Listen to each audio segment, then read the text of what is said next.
Welcome to Telltale Books, where we discuss everything about books and literature. The books themselves, collecting books, designing books, printing books, publishing. But mostly we do discussions about all the various books, and we focus a lot on older books. Mainly because both me and my partner Emily, we love classic literature, and we love a lot of new literature too. Like right now we're reading the first book by a new author who lives not too far away in the Chicago area. Jimmy Giuliano. We're reading his Dead 11, and so far we're liking it, and we met him on Sunday.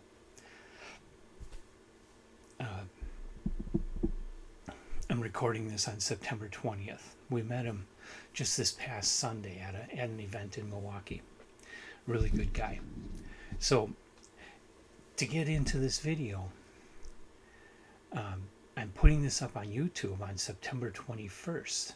September 21st is Stephen King's birthday. It's also H.G. Wells' birthday, which is a little more near and dear to me, but I wanted to do some kind of video review for Stephen King, and it just so happens that a week and a half ago, my good friend Samantha was bound and tagged, and one of her friends, they wanted to do a buddy reading. They wanted to do a Stephen King book, and a number of possibilities were thrown out there. We finally settled on DumaKey, which is a really interesting book. So, to talk a little bit about Stephen King, first of all, at this point, DumaKey is the most recent of King's works that I've ever read. The others that I've read have been Carrie, and Salem's Lot, and The Shining, and The Dead Zone, and Night Shift, and you'll see where they're all his earlier works, which is, kind of, if you follow this channel, you kind of know that's typical of me. I like to start at the early works and work my way through.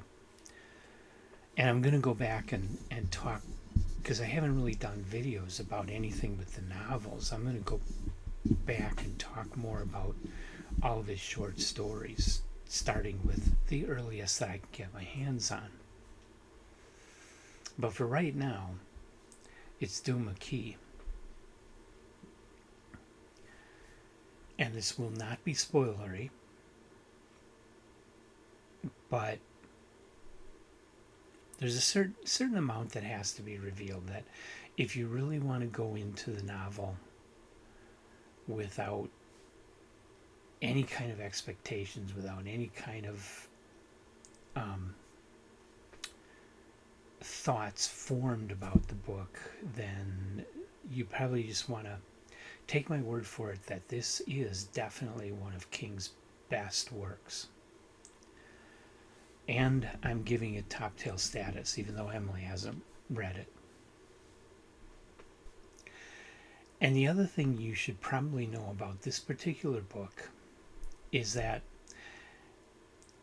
if you're a really sensitive person, yes, there are things that could probably bother you about this book, but overall, well, my personal feeling is that if you are a really sensitive person, the horror genre just isn't for you, because the whole point of horror is to shock and terrify.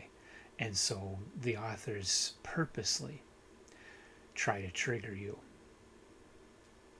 They purposely play on people's fears and anxieties to make the story horrifying and terrifying. But if for some reason you still want to read horror and you want to read a book that has some triggery things to it but isn't really that bad overall, I think even among King's own works, DumaKey is fairly light on triggers. There's some violence, there's some gory description, but not nearly as I don't think it goes nearly as far as some of King's other works that I've read, and there's really no sex to speak of, and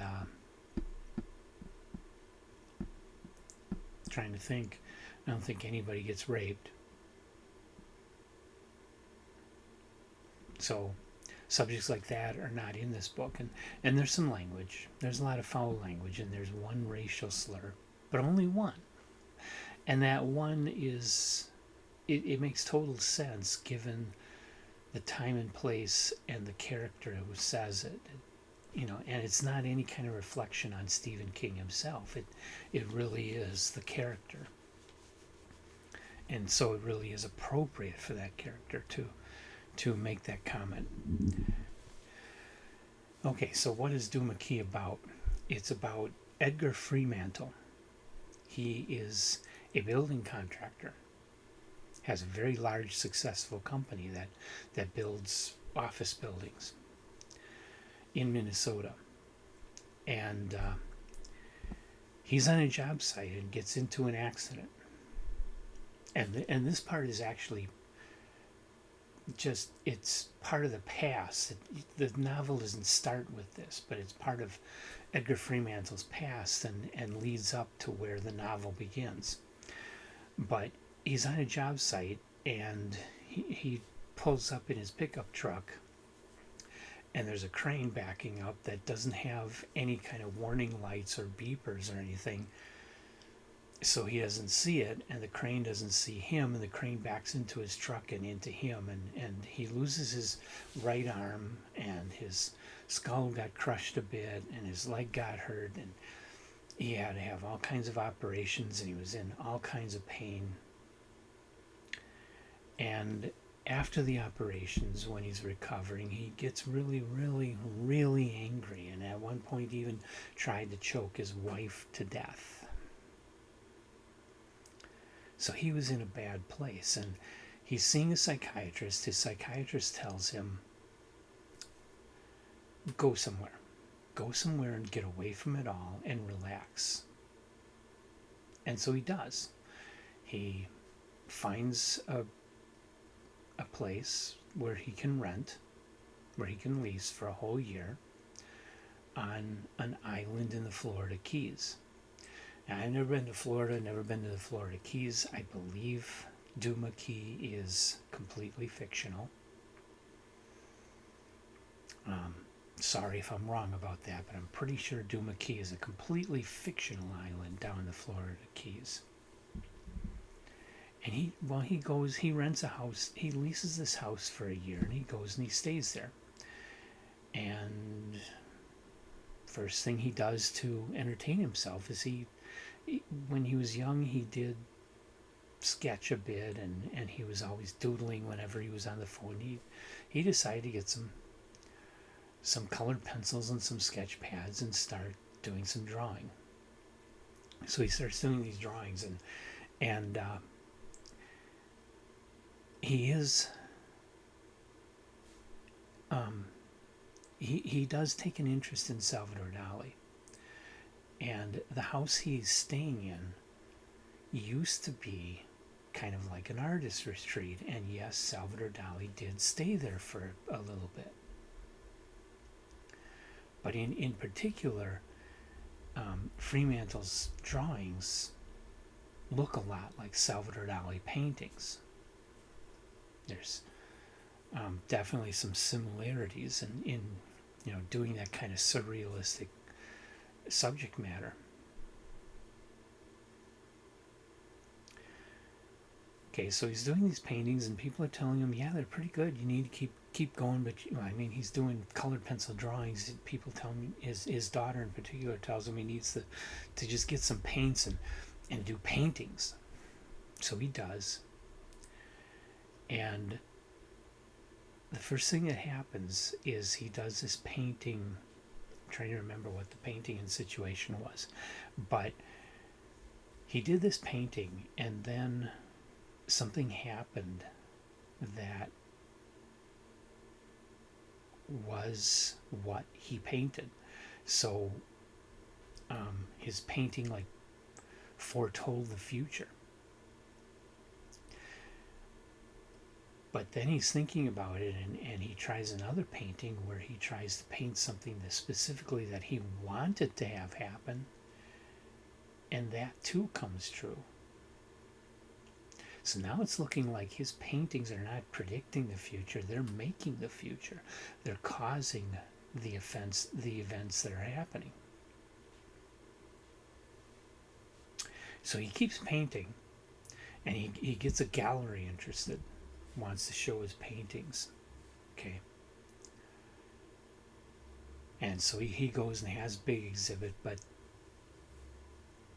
there's still something very weird, and there's something very disturbing about certain of his paintings that involve a ship out on the ocean off of DumaKey.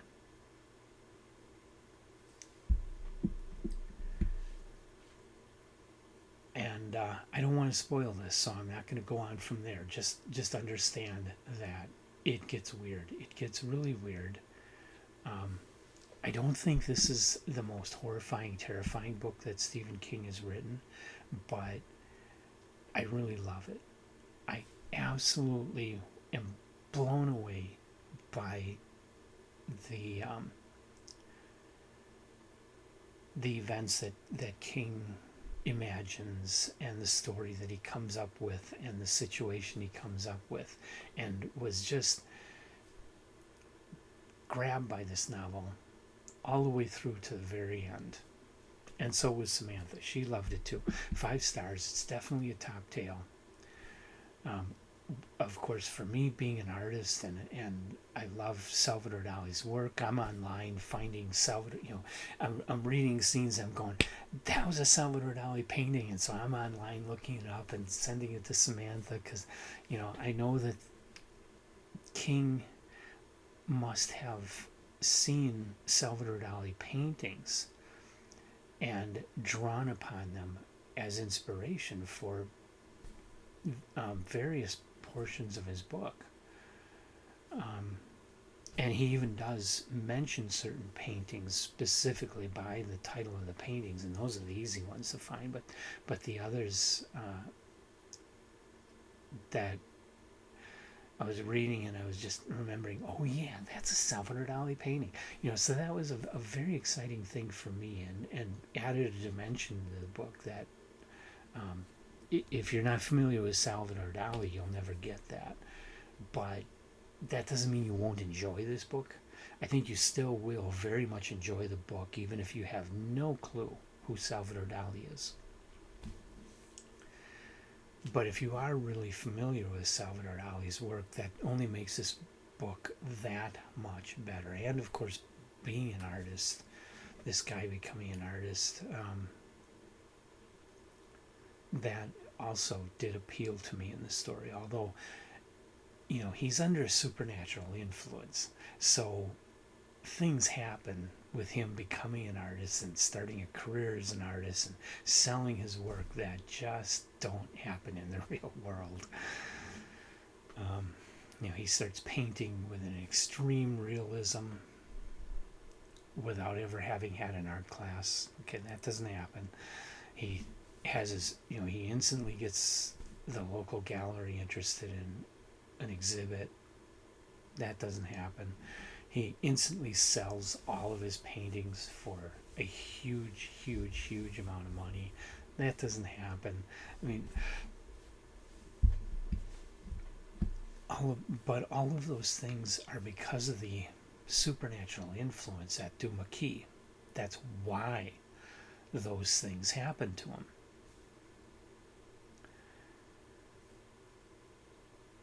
It's just a great book. It's a great book. It never gets super intense, but there are some gripping parts of it.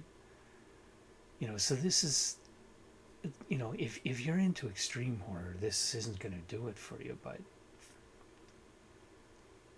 if you just like modern horror, something a little bit above Lovecraft, that I think DumaKey is an excellent book, and would suggest reading it, especially now when I'm I'm putting this video up. It's Stephen King's birthday. We're heading into October. It's the season. And so you should read DumaKey if you're one of those people. And of course, any Stephen King fan, if you haven't read it yet, you need to fix that. Now, I have just the book club edition. Samantha has the regular edition, and that has really cool multicolored foil stamping and embossing to the letters on the cover. Mine is just white, but I got the same illustration she has, which is a cool wraparound illustration, kind of Salvador Dali style thing there. I think you're able to see it fairly well right now. There. Excellent illustration on the cover. I love the illustration. If you notice the price tag on the front, yes, I bought it for $2.99 at a local Goodwill because I wasn't sure if I would like more current Stephen King, and I really thought DumaKey was just going to be a thriller, along the lines of like Dolores Claiborne or Misery. Because it just did, looking at the cover, considering the name, it just doesn't come across like it's going to be a horror story, like it's going to have anything supernatural. To me, I just assumed it was going to be just an ordinary thriller. Maybe there's a killer loose on the island or something. I don't know. But it turned out to be really cool and have imaginative supernatural elements, which I really love. But there's an opportunity for the specialty publishers out there, Suntop or Centipede or PS Publishing or whoever, Cemetery Dance. I think this should have a really nice limited edition slip-cased copy published. It's Grady Hendrix said this is definitely one of King's very best novels, and I haven't read a huge amount of King yet, but I did read probably his most famous works, Carrie and Salem's Lot and The Shining, and this definitely stands alongside those as his best books. So it's in the top 5, easy, in what I've read, because it's only the 5th novel of his that I've read. But I can definitely see this keeping that, at least staying in the top 10 Stephen King novels. It's a brilliant novel, very well written. The characters just draw you in, and you're just fascinated by them. I'm not normally somebody that cares about character stories, but with this book, the characters really did grab me and interest me, and I gave a damn about them. I liked them. I enjoyed just the characters and their lives and their conversations and such. And you got this great plot going on around that, but even just the interactions of the characters was awesome.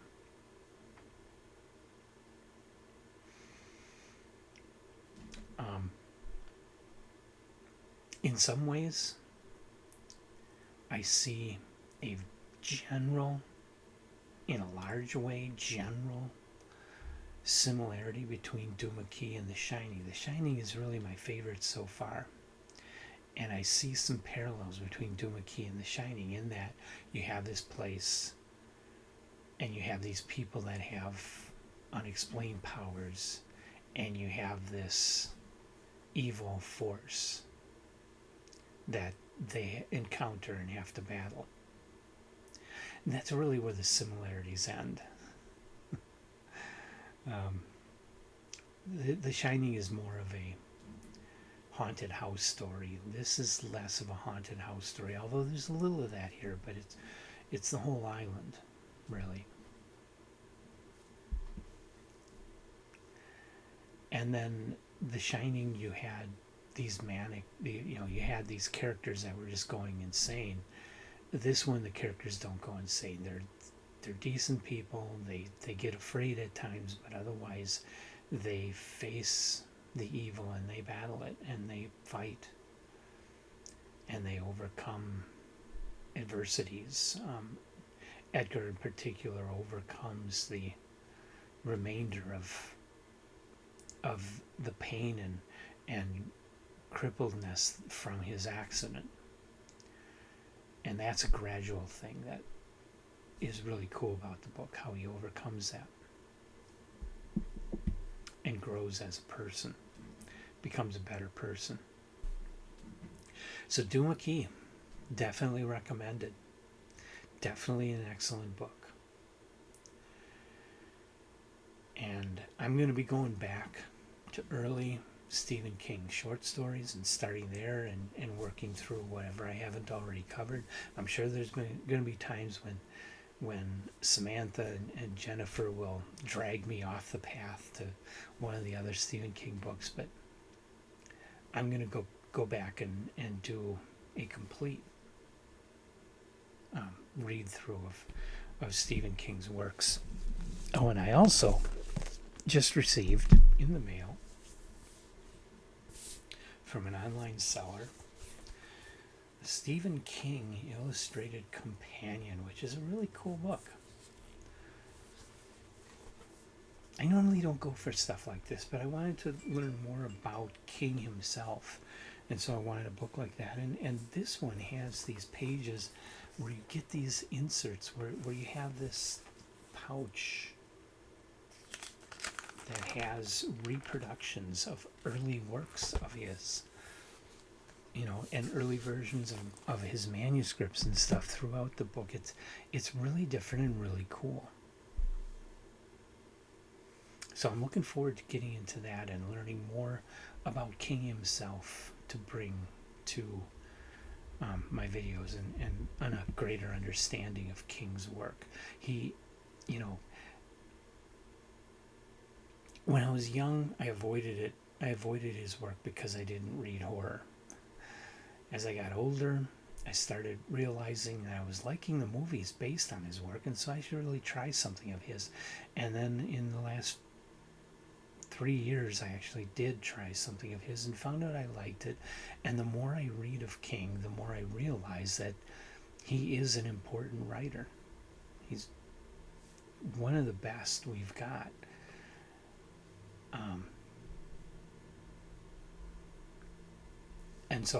And that's why I've decided to do the deep dive and try to read everything I can get my hands on. And with that, I will see you in the next one. I will see you in other videos of other authors coming up very quickly. October is going to bring an Ursula Le Guin novel. I think you'll be interested in that, as well as a lot more of the usual authors that I've been exploring. I hope you'll like us, subscribe to this channel, come on back and watch more.